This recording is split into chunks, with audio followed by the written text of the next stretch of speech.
Ok. Boa noite, povo de Deus, paz do Senhor Jesus, amém?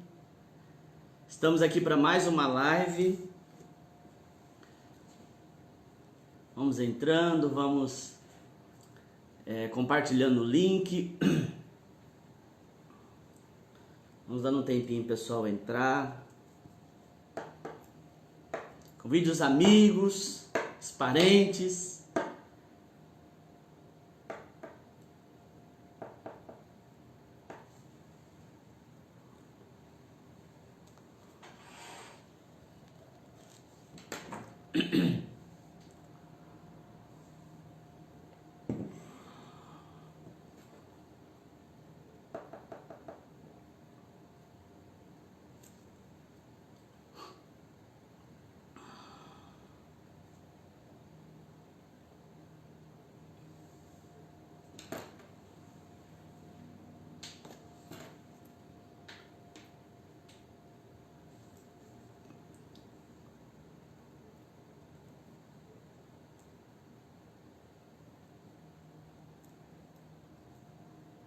Estão me ouvindo bem? Tá tudo certo?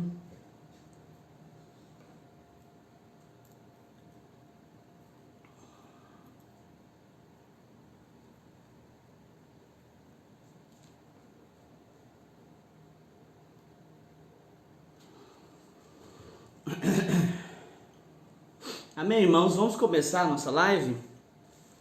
Nós estamos tratando aqui das igrejas do Apocalipse, né? Nós estamos aqui na carta à igreja em Filadélfia. Nós iniciamos na quarta-feira, né, um estudo. Nós estamos indo versículo a versículo, expondo aquilo que a palavra de Deus traz para nós, né? Até quarta-feira nós falamos somente 2 versículos, né? Versículo 7 e versículo 8. Então você que está assistindo aqui pela primeira vez, convido você a entrar no canal da igreja Renovada Nova Andradina. E você encontra lá todas as lives gravadas para que você possa acompanhar os estudos, acompanhar principalmente essa série aqui das igrejas do Apocalipse. O intuito aqui não é trazer um estudo do fim dos tempos. Não, nós estamos vendo aqui as cartas e trazendo aquilo que Deus quer ver de nós e aquilo que Deus reprova de nós.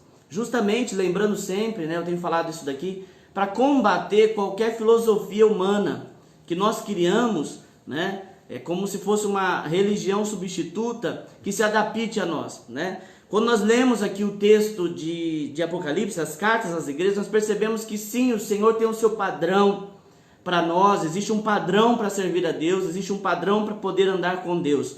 E é exatamente isso que nosso intuito aqui é ver o que Deus quer de nós, olhando para as cartas às igrejas do Apocalipse. Amém? Vamos orar, queridos, vamos pedir para Deus nos abençoar, pedir para Deus ministrar o nosso coração.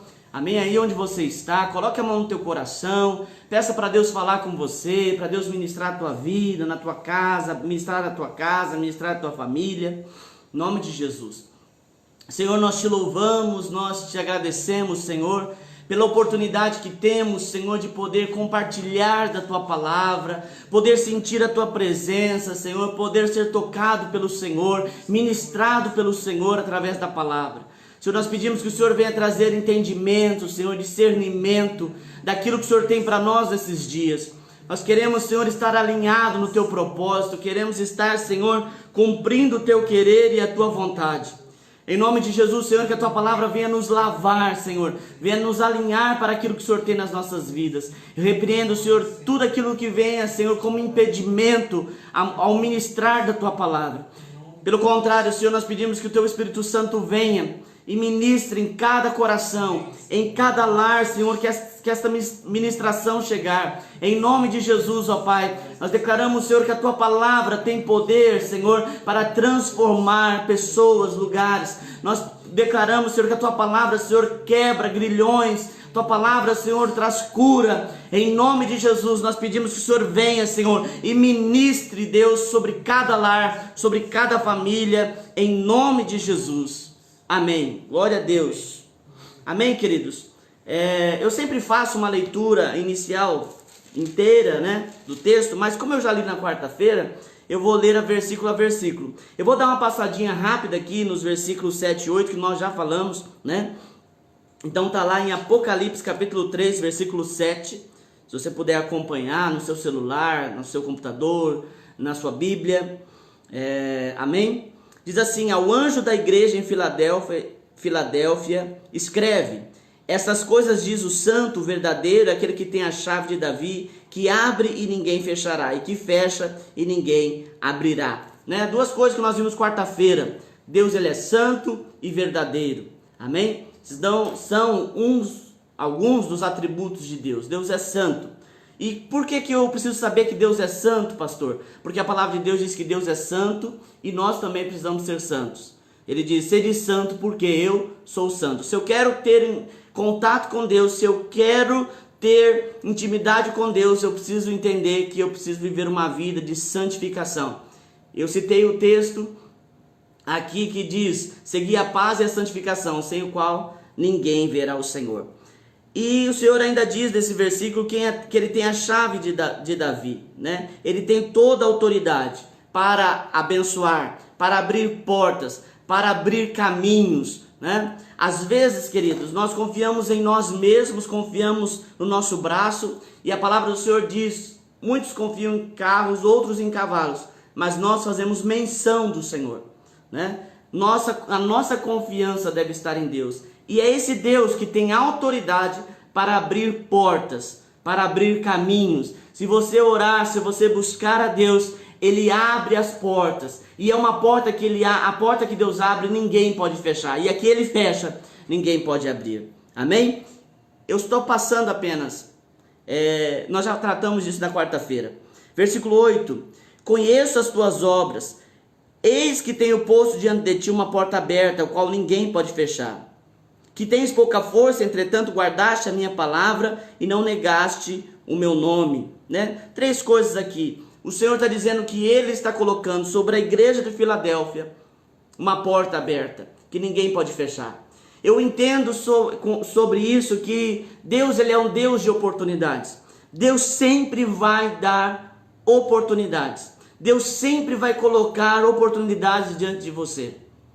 Sabe, diante dos homens, politicamente falando, né, a nossa desigualdade, principalmente no Brasil, uma desigualdade social muito grande. Nós reclamamos muitas vezes por não ter oportunidades. Eu gostaria de dizer para você que diante de Deus não existe desigualdade social, racial. Não existe nenhuma espécie de igualdade de gênero, nenhuma espécie, homem ou mulher, né? Deus dá a sua oportunidade. Foi assim com a salvação, né? Veio para os que eram seus, os seus não receberam, porém todos quanto receberam, deu-lhe o poder de serem feitos filhos de Deus, a saber, nos que creem no seu nome. Então aqueles que creem no Senhor Jesus, o Senhor faz dele filho de Deus. E confessa o Senhor, faz dele filho de Deus. E isso independente de raça, independente de cor, independente de nível social. A salvação vem para todos, para os judeus, para os gentios, para todos. Amém? E assim é as outras oportunidades que Deus coloca. A bênção, a vitória. Muitas vezes a gente vê alguém abençoado, a gente pode até pensar: olha, parece que Deus gosta mais de alguém. Parece que Deus gosta mais daquela pessoa. De maneira alguma. Deus ama a todos de forma uniforme. Amém? O problema está, irmãos, quando nós falamos de oportunidade de Deus, o problema está quando nós não abraçamos as oportunidades que Deus dá.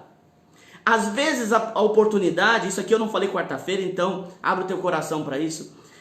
A oportunidade que Deus te dá nem sempre é como você quer. As características que você quer. Às vezes a gente foca em algumas coisas que nós queremos, né? Eu falei aqui no culto de ontem, o nosso coração faz muitos planos, né? A gente muitas vezes faz planos, estipula meios de Deus agir, e Deus muitas vezes age de forma distinta daquilo que eu quero. Não porque Ele não quer me abençoar, pelo contrário, porque Ele quer me abençoar, Ele age daquela forma, mas Ele quer trazer um entendimento para nós naquela situação. A gente precisa lembrar quando Moisés envia 12 espias para espiar a terra de Canaã.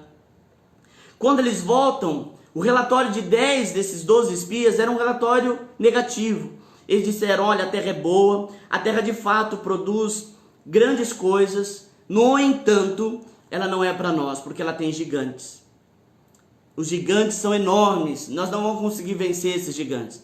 Mas duas pessoas, Josué e Caleb, têm um relatório diferente. Eles dizem, eia, subamos e possuamos a terra, porque certamente prevaleceremos contra ela. Somente Josué e Caleb conseguem, sua geração, a sua linhagem, consegue entrar na terra de Canaã. E quem sabe se nós olharmos pela ótica dos 10 espias, a gente poderia dizer, não houve oportunidade. Né? Eles não entraram na terra porque não houve oportunidade. E isso não é verdade. A mesma oportunidade que teve para os 10, teve para Josué e Caleb. No entanto, Josué e Caleb decidem tomar aquela oportunidade, entrar naquilo. Deus não está querendo que você resolva se aquilo é bom ou ruim. Deus quer ver o seu posicionamento. Deus quer ver você tomando a frente. O que vai acontecer, Ele vai cuidar de tudo. Como vai fazer, Ele sabe como fazer. Mas eu e você, nós não podemos perder as oportunidades que Deus dá. E é tão interessante que Deus parece que está querendo de fato desafiar a gente. Porque se nós olharmos para a Bíblia, tudo aquilo que Deus chamou, todos os homens que Deus chamou para um propósito específico, Deus não contou o que seria. Né? Quando Deus chama Abraão lá em Gênesis 12, Ele diz, Abraão, sai da tua terra, da tua parentela, vai para a terra que eu te mostrarei. Eu vou te mostrar ainda, você não sabe qual é, mas saia da tua casa. Né? Quando Moisés resolve libertar o povo, Deus diz, olha, eu vou guiar vocês não sabem para onde vocês vão, mas eu vou guiar vocês pelo caminho. Por quê, querido? Porque Deus quer que eu e você tomamos o primeiro passo. Ele não quer que você muitas vezes pense demais. Sabe, às vezes a gente fica pensando demais, será que isso vai dar certo? Será? E quando Deus coloca a porta, Ele quer apenas que você passe por essa porta. E eu profetizo em nome de Jesus, que Deus tem colocado diante de você uma porta aberta. E você tem que tomar posse dessa porta. Você tem que tomar posse dessa oportunidade. Né? Agarre as oportunidades que Deus te dá. Né? Tome posse. Não menospreze. Às vezes você pode dizer, mas isso aqui, pastor, vai ser o caminho, a porta da bênção? Sim. A porta da bênção. Às vezes a gente não entende o que Deus está fazendo e como Ele faz. A gente sempre conta a história de Elias e a viúva de Sarepta, trazendo a visão de Elias. Mas você já pensou como aquela viúva, né, teve que tomar um passo difícil para poder viver a prosperidade, para poder viver o sobrenatural de Deus? Ela teve que fazer um bolo pequeno primeiro para o profeta. Né? Ela só tinha quantidade de farinha e de azeite para fazer para ela e para o seu filho. Mas agora ela resolve, obedecendo e crendo na palavra do profeta, fazer um bolo primeiro para o profeta. Às vezes a gente não entende, mas é isso aqui que Deus está querendo, mas isso aqui é daqui que vai sair a bênção? Sim, se Deus está dizendo, vai sair. Se Deus está falando, vai acontecer. Você precisa se posicionar e dizer, Deus, eu estou fazendo isso porque eu creio. Senhor, eu estou tomando esse passo de fé porque eu creio. Sabe, queridos, é algo que queima no meu coração nesses dias, que eu tenho visto os crentes, eles não se desafiam mais no caminho da vida cristã em fé.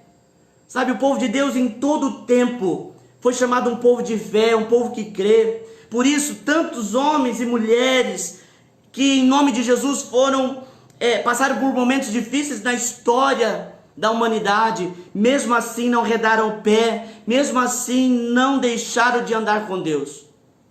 Então nós temos, queridos, que nos desafiar a crer naquilo que Deus tem para a nossa vida, né? Pastor, mas eu tenho olhado à minha volta. Querido, o crente não pode viver por vista, mas pela fé. É pela fé que eu e você devemos caminhar, é pela fé que eu e você vamos realizar grandes obras, porque nós cremos e não por aquilo que nós vemos. É pela fé. Amém? Glória a Deus. Então ele diz que tem colocado uma porta aberta que ninguém pode fechar. E ele diz assim, olha, eu sei que você tem pouca força. Ele diz para Filadélfia, eu sei que você tem pouca força. Entretanto, guardaste a minha palavra. O que Deus está querendo ensinar com isso, querido? Que não é na nossa força. Eu disse aqui, né, uns confiam em carros, outros em cavalos, mas nós confiamos no Senhor, fazemos menção do Senhor. Não é na nossa força. A igreja, ela não tinha força. Quando o texto diz que ela não tinha força, provavelmente ela não era uma igreja tão relevante na sociedade, né? Como hoje as pessoas acham que a igreja tem que ser relevante na sociedade. Não, a igreja tem que ser igreja e pronto. Isso é o suficiente, né? E a gente vê isso, é algo tão, né? Mas, bem, vamos voltar aqui. A igreja não tinha força. Quem sabe era uma igreja pequena, quem sabe era uma igreja que não era aquela igreja que todo mundo falava, olha, aquela é a igreja da cidade. Mas eles guardaram a palavra. E isso era o suficiente. Deus não está preocupado que jeito que você está, que jeito que você está andando. Não, Deus está preocupado se você tem guardado a palavra. Guardado a palavra. Sabe, eu tenho visto pessoas entrando num nível de discurso, de debate, de coisas, de assuntos que tão grandes. E na verdade aquilo que é simples, as pessoas não têm guardado. Sabe, eu tenho falado aqui nas lives, é uma intelectualidade evangeliquez, né, evangélica, que não tem proveito nenhum. Uns debates que não tem proveito nenhum. E as coisas simples que precisam ser guardadas, observadas, as pessoas não guardam, as pessoas não observam. Sabe, essa igreja aqui não tinha uma relevância diante da sociedade. Tem pouca força. Vocês são aquela igrejinha lá do bairro, né? Estou trazendo isso aqui só para ilustrar. Vocês são aquela, mas vocês guardam a palavra.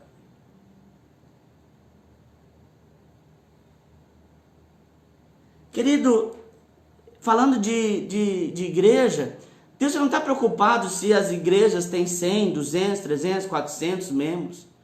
Deus está preocupado se aqueles que estão ali estão guardando a palavra. É isso que vale em Deus. No entanto, guardaste a minha palavra e não negaste o meu nome. Sabe, querido, a gente tem que cuidar da hipocrisia. A hipocrisia é você, quando está no meio cristão, você é uma bênção, mas no seu momento a sós, só Deus sabe, né? Então nós temos que cuidar disso. Nós temos que guardar a palavra do Senhor. Davi disse que ele guardava a palavra do Senhor no coração, para não pecar contra o Senhor.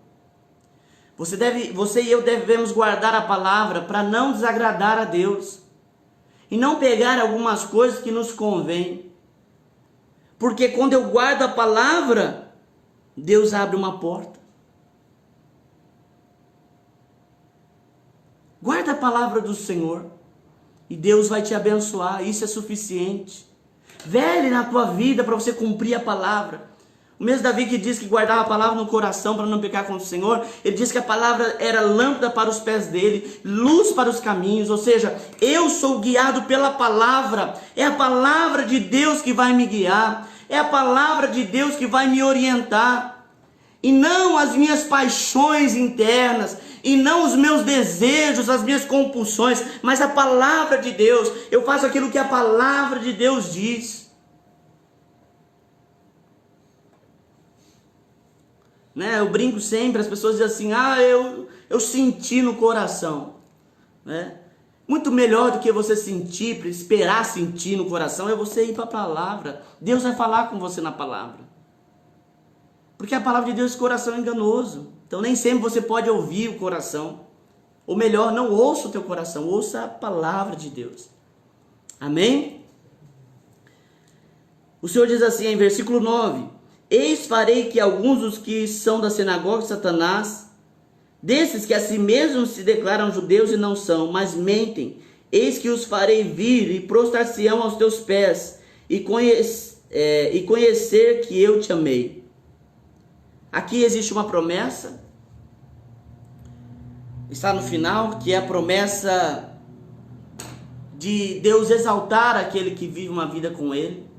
A palavra do Senhor diz: humilhai-vos, pois, sobre a mão poderosa do Senhor, para que em tempo oportuno Ele vos exalte. Nada, nenhuma injustiça, eu falei isso aqui quarta-feira, nenhuma injustiça escapa dos olhos do Senhor. Mas o Senhor diz que os teus inimigos serão prostrados diante de você. Deus honra, não há nada que você faça que Deus não honra. Amém? Deus honra a fidelidade, Deus honra a sua entrega. Deus honra. Agora, Ele está dizendo que existe alguns que dizem que são uma coisa e não são. E é sobre esses que o Senhor está dizendo que será contra eles. Nós falamos aqui da carta a Sardes, a igreja de Sardes. O Senhor disse que ela tinha cara de que vive, mas estava morta. Existe uma força muito grande de Deus para combater a falsidade, né? A mentira. Uma das características que Deus mais revela em personagens que nós lemos na Bíblia, né, de Noé, de Jó, era a integridade, a fidelidade, a lealdade. Sabe, não adianta, querido, nós dizermos que somos uma coisa se de fato nós não somos. Pastor, então eu vou me conformar com aquilo que eu não consigo ser? Não, na verdade você tem que se esforçar. Eu preciso me esforçar para ser transformado. Para ser transformado aquilo que precisa ser transformado, para que eu seja cada dia a imagem e semelhança de fato de Deus. Amém? Não julgar ser alguém que não é, ou dizer que é alguém que não é. Amém, querido? Versículo 10. Porque guardaste a palavra da minha perseverança, também eu te guardarei da hora da provação que há de vir sobre o mundo inteiro, para experimentar os que habitam sobre a terra. O Senhor falou que a porta que estava sendo aberta era porque o povo estava guardando a palavra. E agora o Senhor diz assim: olha, porque vocês guardam a palavra, também eu vos guardarei. Ele diz a palavra da minha perseverança. O que é essa palavra que Jesus está dizendo aqui? Você que está aí com a sua Bíblia, abra a sua Bíblia comigo, você que pode, em João.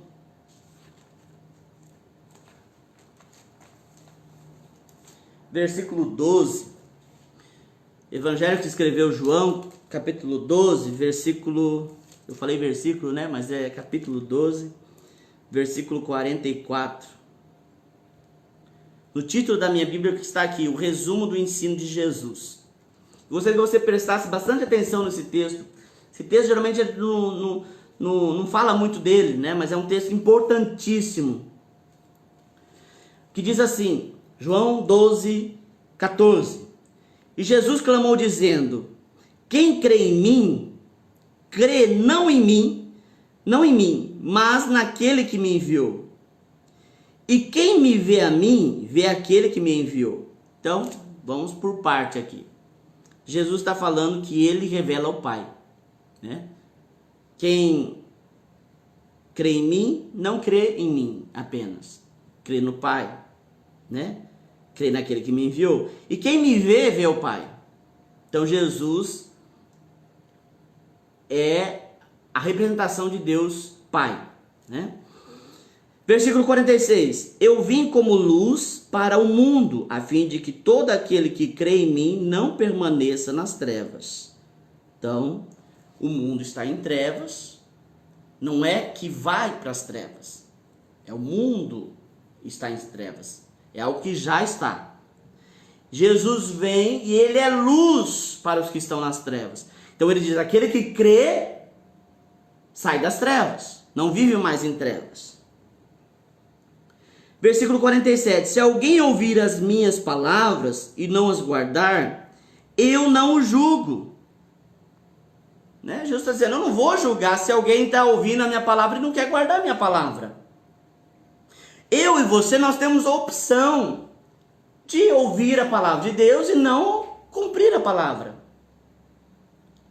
Sabe que as pessoas estão esperando um julgamento de Deus? Sabe aquela forma ativa, dizer assim, olha, eu vou fazer, Deus, se o Senhor não quiser, o Senhor me pare. Deus não faz isso. Deus não julga ninguém pelos seus atos.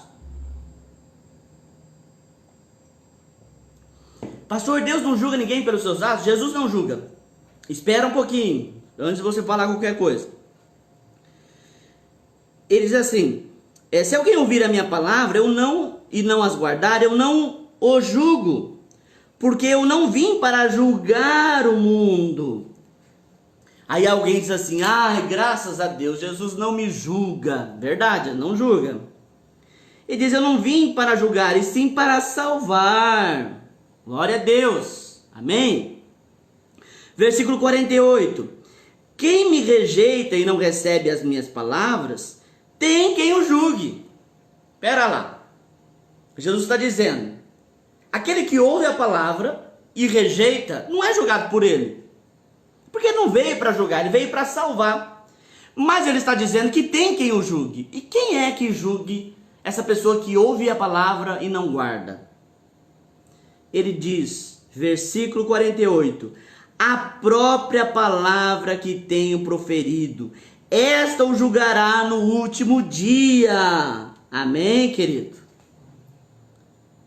É a própria palavra. Sabe que as pessoas dizem assim, não, mas Deus não vai pegar e vai mandar a pessoa para o inferno só porque ela não recebeu Jesus como Senhor de sua vida. Deus, ele não é mau. Não é Deus, é a própria palavra. Não é Jesus, é a própria palavra de Deus. É a própria palavra de Jesus. É a palavra de Deus que nós precisamos guardar. Porque eu sou julgado pela palavra.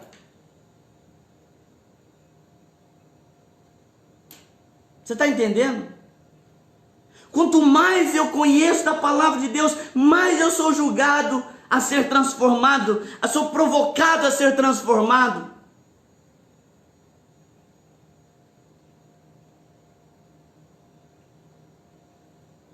É a palavra de Deus que julga. Versículo 49, porque eu não tenho falado por mim mesmo, mas o Pai que me enviou, esse me tem prescrito o que dizer e o que anunciar. E eis que eu sou o mandamento, e é a vida eterna. E sei, que o seu mandamento é a vida eterna. As coisas, pois, que eu falo, como o Pai me tem dito, assim falo. Então, a palavra, a parte importante, eu quero que você entenda aqui, Jesus, ele não julga, é a palavra de Deus. Então eu preciso andar na palavra. Esta igreja andava na palavra de Deus. Eles andavam na palavra.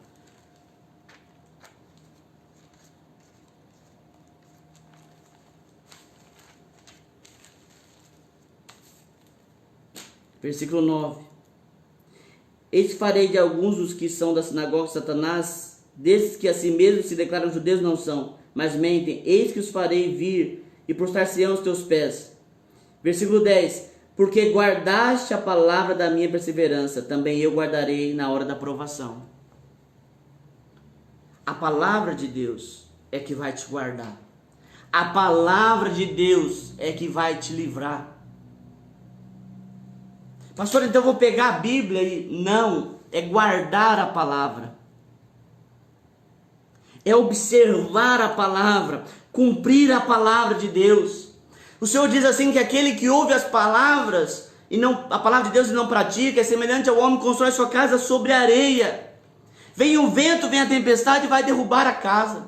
Porque o vento, a tempestade, eles vêm. Mas aquele que ouve a palavra e pratica é semelhante ao homem que constrói a sua casa sobre a rocha. Você está entendendo? A própria palavra de Deus é que vai determinar. É a palavra de Deus. Como você guardou a minha palavra,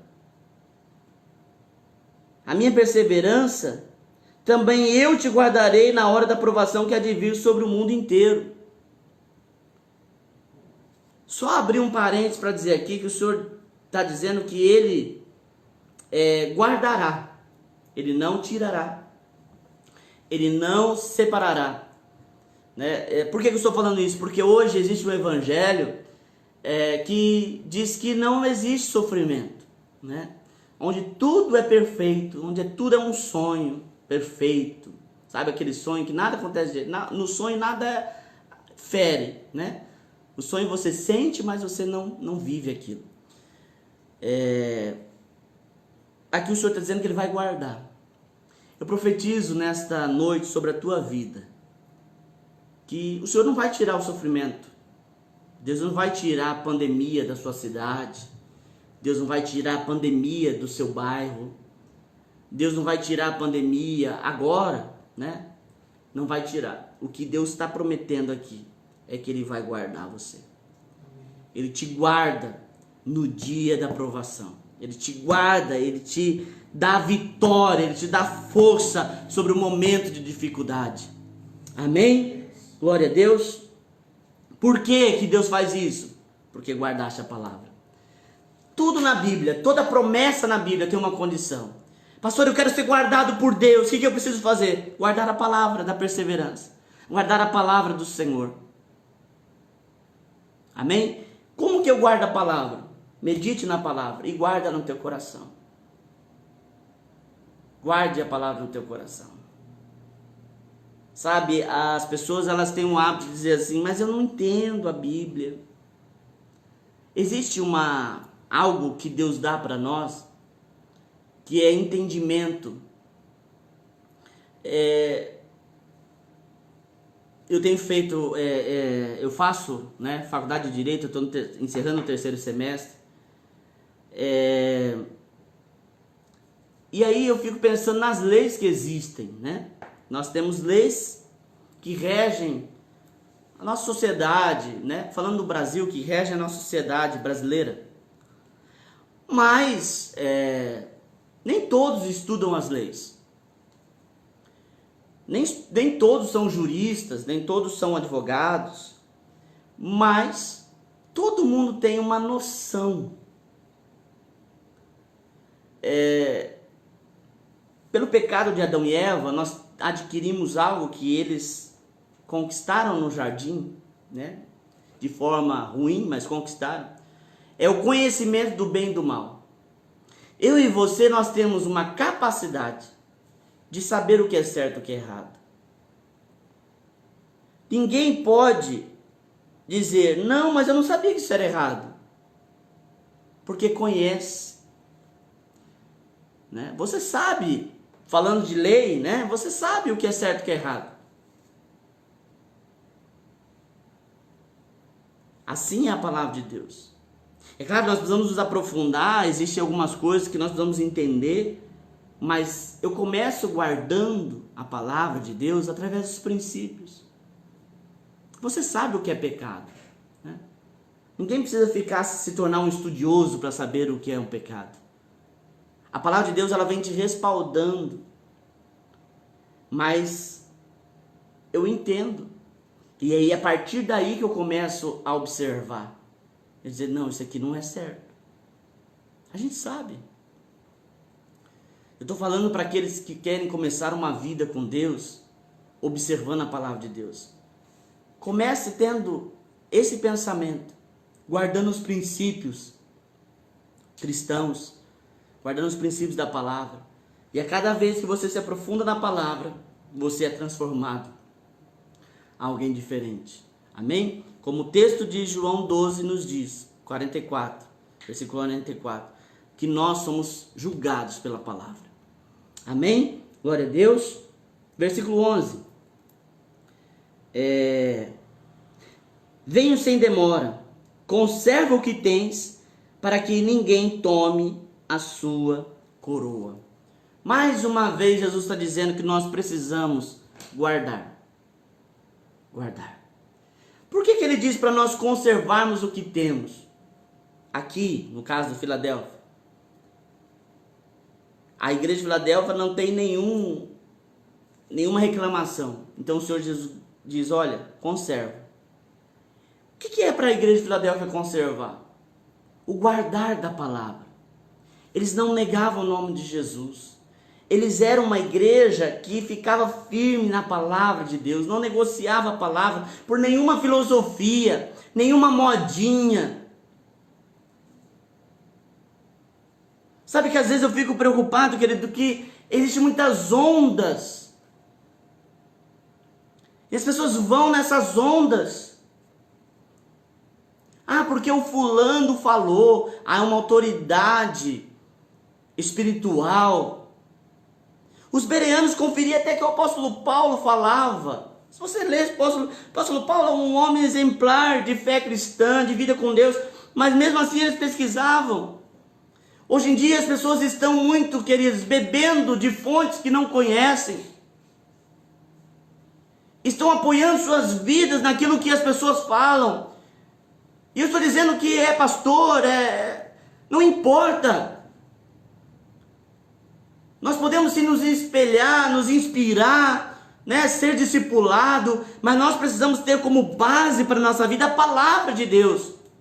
Como eu vou saber que aquele que me discipula, que aquele que eu me espelho, serve a palavra se eu não conheço a palavra? Então nós precisamos estar firmados na palavra de Deus. É isso que é conservar. É vigiar para que eu não saia de um lado e para o outro, que eu não me desvie nem para a direita nem para a esquerda, que eu consiga guardar a palavra de Deus, que eu consiga estar firme em Deus.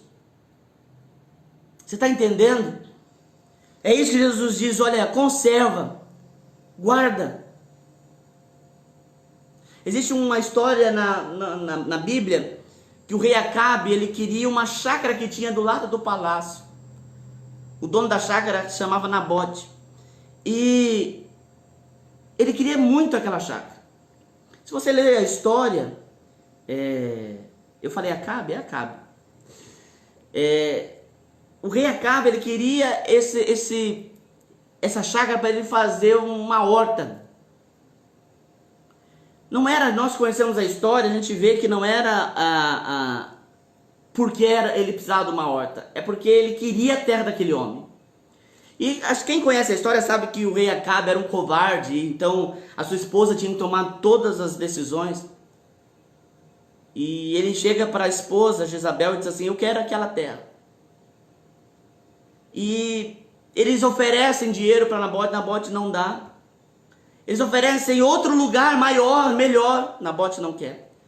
E a explicação é que aquelas terras, ele disse, é a minha herança. Eu tenho essas terras de herança, eu não vou vender. Até que por fim eles mandam matar Nabote e Acabe toma posse daquele lugar. O que me impressiona nessa história é a força com que Nabote guardava a sua herança. Com tanta força, né? Ele não trocou por um lugar melhor, ele não trocou por ameaça, por nada, nem por coisas positivas, nem por algo negativo. Ele não troca a sua herança. Nós temos que estar firmados em Deus e não negociar a nossa herança. Sabe, com um discurso de modernidade, um discurso de anti-retógrado. Ah, isso aqui é retógrado, isso aqui é antigo. Não, nós temos que modernizar.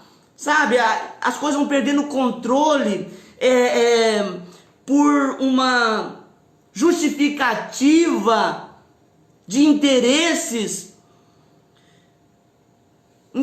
que não prezam a palavra, é simplesmente o interesse de um grupo, de uma geração. Nós temos que preservar a palavra, nós temos que preservar os princípios. Nós sabemos o quanto o diabo tem tentado, na escola, em todos os lugares, entidades públicas, que o diabo se levanta contra princípios cristãos, contra o casamento, contra a família, contra tantas coisas. E muitas vezes esse não é o problema, o diabo se levantar, ele sempre se levanta, a gente sabe que ele se levanta para cair, mas ele sempre se levanta. No entanto, às vezes a gente fica espantado quando a gente vê aqueles que deveriam defender a fé cristã entrando na onda, entrando no discurso do momento.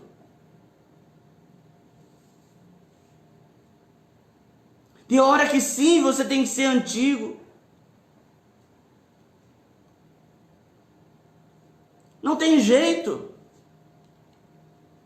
Sabe, deixa eu falar uma coisa. Jesus nunca disse que a igreja seria revolucionária.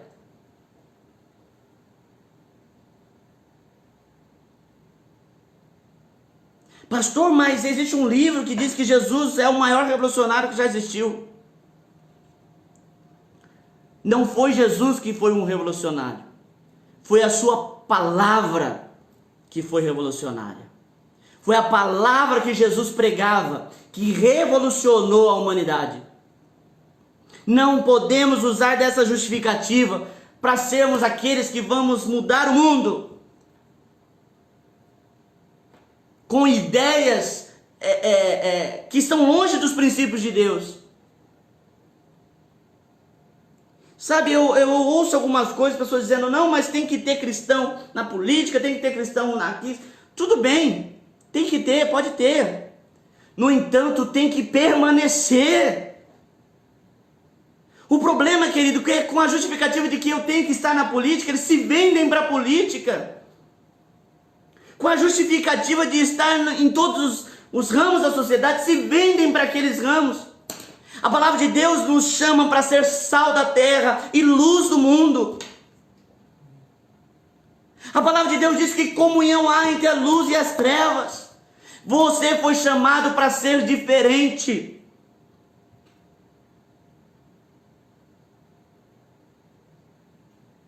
Pastor, o crente, o cristão, ele não pode ser antigo. Não tem jeito de eu não ser antigo.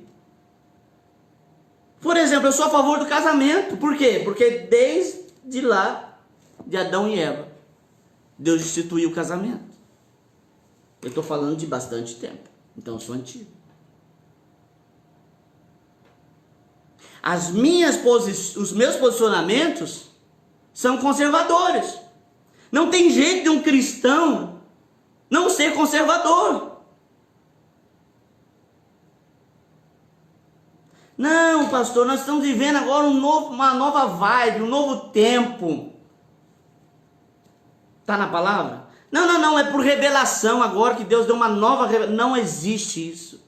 Jesus disse que se vier alguém pregando outro evangelho que não seja esse, que seja anátema, que seja maldição. Não existe evangelho de revolução.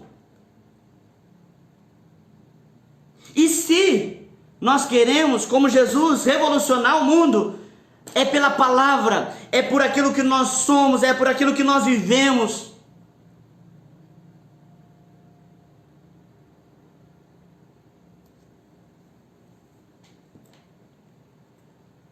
Por aquilo que nós fazemos, pelo nosso posicionamento. Todo mundo conhece a história dos crentes do Império Romano. Todo mundo conhece a história dos cristãos do Coliseu, que eram queimados, que eram jogados para leões. Eles não foram conhecidos como aqueles que mudaram a maneira do povo ver as coisas, mas as suas vidas pregaram a palavra. Eles pregaram a palavra com tanta intensidade que a sua própria vida foi entregue para a palavra de Deus ser anunciada. Sabe, eu tenho preocupado, querido, que muitas vezes alguns discursos têm entrado na pregação da palavra. Algumas filosofias têm entrado. As pessoas estão trocando palavra de fé por palavra de motivação. As pessoas têm trocado a unção de Deus por harmonia, pelo alinhamento do cosmos. o universo conspira. Isso é filosofia do capeta. Isso é filosofia do diabo.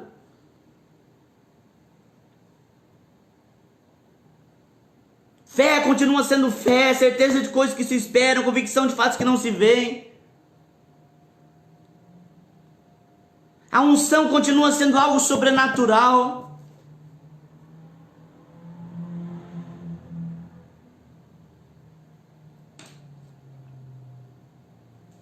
Deus continua sendo Deus. Oração continua sendo do joelho dobrado, orando. Oração continua sendo do mesmo jeito.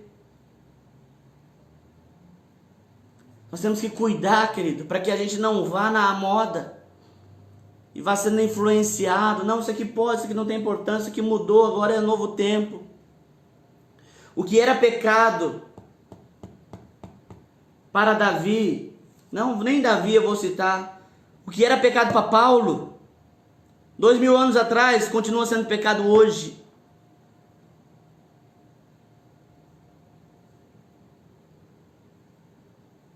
Nós temos que cuidar, querido, porque a gente muitas vezes dá muita evidência para a pregação da vitória, a pregação do milagre, a pregação da conquista, e temos deixado de lado a pregação que combate o pecado, a pregação que fala do princípio da fé.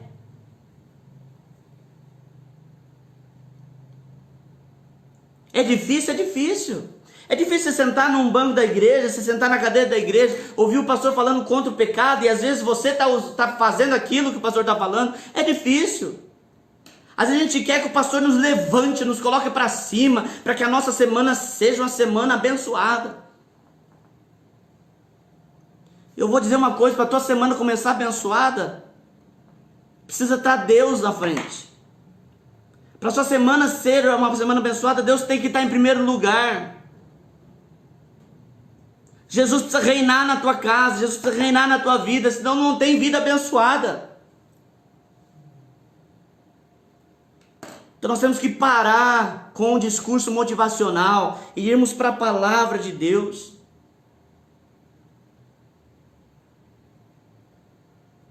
Eu desafio você que gosta, não tenho problema com isso, mas eu desafio você que gosta de pão diário. Pão diário é a coisa mais linda. Você pega o pão diário e só tem promessa. Só tem reflexões positivas. Eu desafio você que gosta de pão diário, vai para o pão diário aqui, ó. Palavra. Vai para a Bíblia. Esse é o maná do céu para você. Sabe, nós precisamos chegar, querido, mudar a nossa posição de parar de ouvir falar de Jesus para viver o Jesus. Parar de ouvir falar sobre o Evangelho e viver o Evangelho. Viver a palavra de Deus. Pastor, mas se falar dessa forma, as pessoas não vêm. As pessoas não vão querer ir para a igreja, pastor. Porque não pode ser uma palavra assim que essas coisas espantam as pessoas. Aonde que está na Bíblia que é eu que sou comprometido a levar as pessoas para Jesus? Aonde que está na Bíblia? Eu preciso pregar a palavra. Se você prega a palavra, o Espírito Santo convence. Não sou eu que vou convencer. Não, pastor, eu vou atrair as pessoas. E depois? E depois que você atrair, você faz o quê?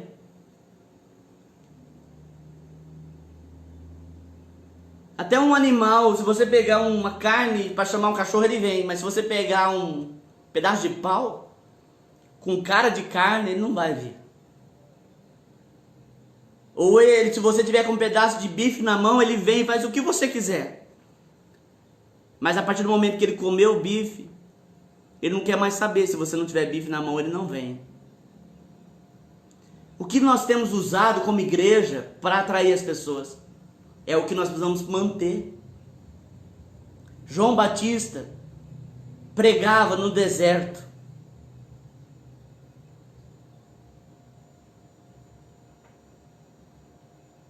no meio de um lugar improvável, de uma palavra, de certa forma, negativa, chamava as pessoas de raça de víbora. Mas as pessoas iam lá porque elas queriam Deus. É esse Deus que nós vamos apresentar, esse Deus que eu digo para você, que transforma vidas, esse Deus. Pastor, mas eu preciso mudar alguma coisa? Preciso. Pastor, se eu quiser andar com Deus, eu vou mudar? Vai. Mas o Espírito Santo te ajuda a mudar. Aí vai ser uma mudança para melhor, 1000 vezes melhor. Mas precisa ser mudança. Não externa, mas de dentro para fora. Amém? O horário avançou muito, a gente tem muita coisa para falar, mas eu vou parar por aqui, para não estender muito o horário. Amém? A nossa série sobre Igreja do Apocalipse encerra aqui. Pastor, mas não tem Laodiceia? Laodiceia foi o nosso primeiro vídeo sobre as séries de Igrejas do Apocalipse. Eu vou estar anunciando durante esse final de semana. Quem sabe nós vamos começar uma nova série, algo que eu tinha pensado, e quem sabe nós podemos fazer sobre provérbios, né? Tem muita coisa boa em provérbios, nós vamos falar aqui, né? Mas eu vou avisando os irmãos, amém? Ouça essa palavra com o teu coração, né? Tira da sua frente todo o seu discurso favorável para você. Viva olhando para a palavra de Deus, sobre aquilo que Deus quer para você. Existe uma maneira de servir a Deus. E quem estipula a maneira é Ele, não sou eu, não é a denominação, não é a igreja A ou B, é Deus que determina. Isso que nós estamos estudando aqui são a sã doutrina. É sobre esses princípios que nós temos falado aqui, que Deus quer que você ande. Para quê, pastor? Para que você viva com Ele, e nós podemos parar aqui, porque viver com Deus é algo extraordinário, mas para você ser abençoado, não uma única vez, mas para que você viva uma vida de bênção. Amém? Que Deus continue ministrando a teu coração, que Deus abençoe a sua casa, que Deus derrame graça, poder sobre a tua família, que haja cura, que haja libertações, que haja milagre, que haja o sobrenatural de Deus. Que a sua família seja uma família ungida por Deus. Amém? Senhor, muito obrigado pela tua palavra, obrigado por aquilo que o Senhor tem ministrado ao nosso coração. Continue abençoando o teu povo. Senhor, tudo aquilo que eu declarei aqui, que aconteça na vida dos teus filhos, que eles sejam abençoados, em nome de Jesus. Nós te louvamos, nós te exaltamos, Senhor, por esta noite, pela tua palavra. Recebe o nosso louvor, em nome de Jesus. Amém? Que Deus te abençoe poderosamente. Assista os outros vídeos, entra no canal da Igreja Renovada Nova Andradina, e nós temos os outros vídeos das outras igrejas. Amém? Que Deus te abençoe.